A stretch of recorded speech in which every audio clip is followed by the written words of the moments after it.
Les matchs sur la glace de Cusnard réussissent décidément très bien à cette équipe de Cloton qui s'est imposée ce soir 6-1, qui fait le break dans la série pour mener désormais 3-1 face à leurs voisins des Getseka Lions. On est en compagnie de Geoffrey Vauclair, de Jérôme Bonnet. On vous remontre le fil de cette rencontre. Il y a eu du suspense dans la première période, Jérôme. 1-0 pour Cloton, 30 secondes après le 1 partout. C'était un match encore jusque-là, on va dire, assez bien équilibré. Assez bien équilibré. Ils ont extrêmement bien réagi avec de l'énergie et puis l'envie de revenir. Ça n'a malheureusement pas duré très longtemps pour eux.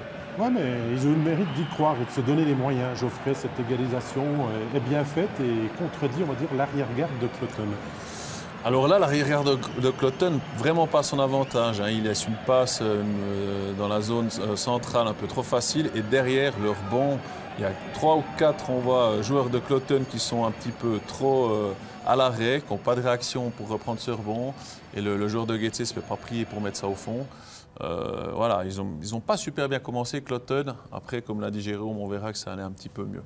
Et justement, ça va durer 5 minutes et 6 secondes de la période intermédiaire où les Getseka encore vont croire à une possible victoire, mais après, c'en est trop, Jérôme. La déferlante des aviateurs bat son plein. Il y aura Figren, il y aura Forget par 2 fois, Obrist, et le score là, en 4 minutes et 19 secondes, va passer de 1 partout à 5-1.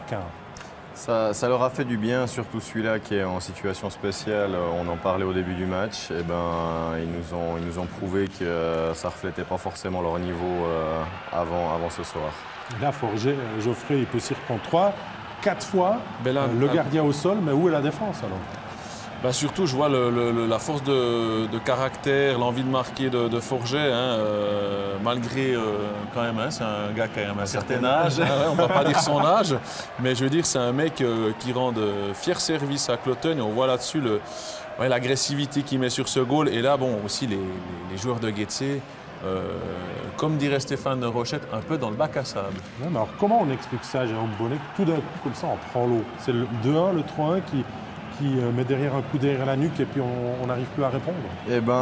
C'est peut-être un petit manque d'expérience, effectivement, où sous le casque, ça peut vite gamberger. Quand il y en a un qui arrive, le deuxième, on commence à se crisper, à avoir peur d'en prendre plus.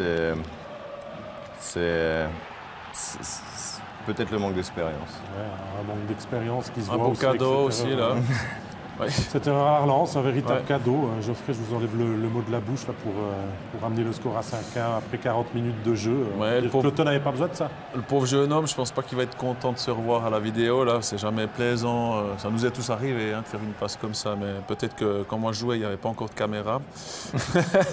Pas tout le temps en tout cas. Donc là, c'est vrai que c'est pas ce but-là qui a changé le match. Je veux dire que Cloton avait fait le trou bien avant. Mais comme l'a dit Jérôme, oui, on sent quand même ce soir le manque d'expérience de certains routiniers dans cette équipe de Getse. Mais ils ont peut-être fait le plus dur, Cloton. Mais comme vous le dit souvent pas mal de joueurs, c'est le dernier qui est difficile à gagner. C'est vrai, mais on a quand même envoyé un message assez fort. Peut-être le manque d'expérience, d'accord avec vous, Geoffrey, mais le sérieux aussi de cette équipe de Cloton qui sait qu'on doit aller plutôt sur le 3-1 que de laisser cette série ouverte avec un potentiel 2-2. On sait que ce match, on devait le gagner. On le fait avec la manière quand même. Exactement. Ils ont pris un petit peu la mesure sur les premiers matchs en se disant que rien ne serait facile. Et là, ils ont délivré la marchandise comme on attendait un petit peu d'eux dans cette série. Ils ont les joueurs, ils ont le coach, ils ont le gardien. Je veux dire, il n'y a pas grande question à se poser quant à leurs compétences et la capacité qu'ils ont à avancer dans ces playoffs. Moi, je sais ce qui manque encore à Cloton, Geoffrey. C'est encore un match référence à domicile. On a gagné 7-2 et 6-1 à Getse. On a été battu 4-1 lors du premier match et accroché 4-3 en prolongation à la maison. On sait que Cloton voyage très bien, mais à la maison, on doit peut-être encore envoyer un signal aussi pour les autres équipes finalement. Ouais, surtout devant ton public, je veux dire. Mais Ils savaient, à mon avis, Cloton, que ça ne serait pas facile contre ces Getse. Je pense qu'ils sont d'un côté, eux, un peu crispés, et de l'autre côté, comme je l'ai dit avant, Getse n'a rien à perdre. Maintenant, quand je vois le contingent de Cloton, avec par exemple, je vois le 4e centre, Fabien Souter, qui a joué, je pense, 15 ans en Ligue nationale, enfin National League maintenant. Je veux dire, ça serait un gars qui jouerait dans les 2 premiers blocs dans pas mal d'équipes. Donc je pense que quand même, sur la longueur, ça va jouer. On le voit quand même ce soir, c'est quand même des joueurs comme ça qui font la différence. Parce que quand tu as un 4e bloc de très jeunes joueurs de Getse, un 4e bloc de Cloton, quand on voit Flugister, pardon, j'ai massacré son nom de famille, ce jeune homme, Souter, et puis j'ai pris facile, Krakaukas, ça c'est facile à dire bien sûr. Je veux dire, on voit que c'est quand même un 4e bloc d'un autre niveau. Je ne veux pas, bien sûr, manquer de respect à ces jeunes joueurs de Getse. Je ne dis pas qu'ils n'ont pas de talent, mais ils ont peut-être un peu moins et qu'ils ont clairement moins d'expérience que ceux de Cloton. Alors là, vous avez vu tous les buts de cette rencontre. Tradition oblige dans nos studios de Swiss League. On va encore élire notre MVP.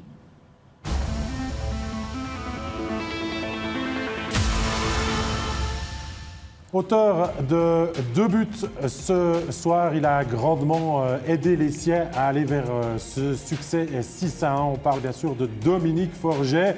À son âge avancé, on ne va toujours pas le dire, messieurs, il est toujours avec cette envie. Jérôme Bonnet, vous le connaissez bien, il a encore grandement aidé les siens. 2 jolis buts et encore une superbe saison pour Dom. C'est pas pour rien qu'il a eu autant de saisons déjà en tant qu'étranger en Swiss League. On sait à quel point il est précieux devant la cage adverse et il fait que confirmer encore ce qu'il a apporté pour une équipe. Son statut de Canado-Suisse, de ne pas compter comme dans la Légion étrangère, c'est comme un 3e étranger finalement à disposition de Cloton. On va dire que ça aide, mais franchement, par rapport au match qu'il a fait ce soir, oui, il joue comme un étranger. Tant mieux pour Cloton parce qu'au niveau de la licence, il compte comme un Suisse. Mais il n'est pas juste là parce qu'il a une licence, qu'il a une licence suisse. Il est sur la glace parce qu'il a le mérite d'être bon. Et franchement, ce soir, c'était clairement je dirais que c'est un des joueurs qui a fait pencher la balance du côté de Cloton.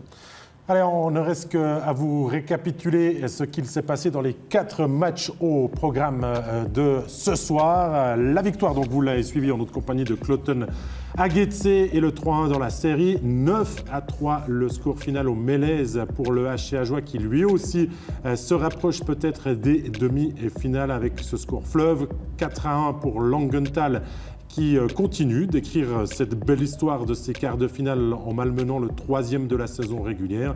Et Viège a finalement fait sauter le verrou à Turgovie en s'imposant 4-1. Toutes les séries sont du coup sur le 3-1. On se rapproche peut-être d'un instant vérité. La seule surprise, elle continue d'être celle de Langenthal, Jérôme.